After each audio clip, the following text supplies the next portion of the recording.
Why do we pay attention to UN scientific reports? Like what? I don't even understand what the precedent was to ever listen to them about anything. Well, because it's intergovernmental. So what happened is basically every government in the world joined on to this thing. And I think part of what happens is at the beginning of it, people think, oh, it's innocuous. It's just like a science project. Let the nerds do what they want. But like some of these nerds want to basically kill everyone.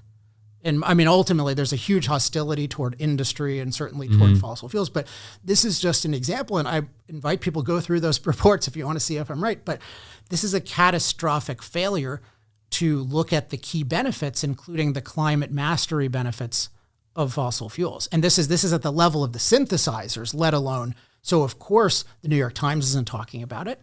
And, of course, it's not being factored into our political decisions. Now, what's nice, slightly nice, is that really since I published Moral Case for Fossil Fuels in 2014, I talked about the data back then, which have gotten even stronger in this respect. That was a New York Times bestseller. That got a lot of attention. Again, you don't need to read it anymore. Just read Fossil Future. But just as a historical buy fact. both. Buy 2 copies of Fossil Future.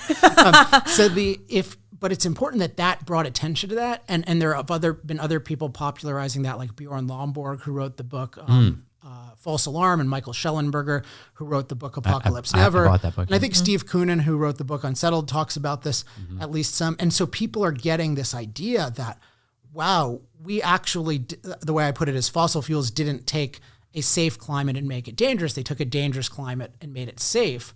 And the fact that they have such a high climate mastery ability that they give us means that in order for something in the future that they cause to be a problem, you need a total difference in kind impact. So if we're just hurricanes are 20% more frequent, like that won't do it at all. Mild sea levels, like mild temperature rises, none of these things can get in our way. Remember, we've made climate way safer. So when people think of fossil fuels and climate, they should first and foremost think, wow, fossil fuels have made climate so safe. Yet how many people think that way? Yeah, nobody.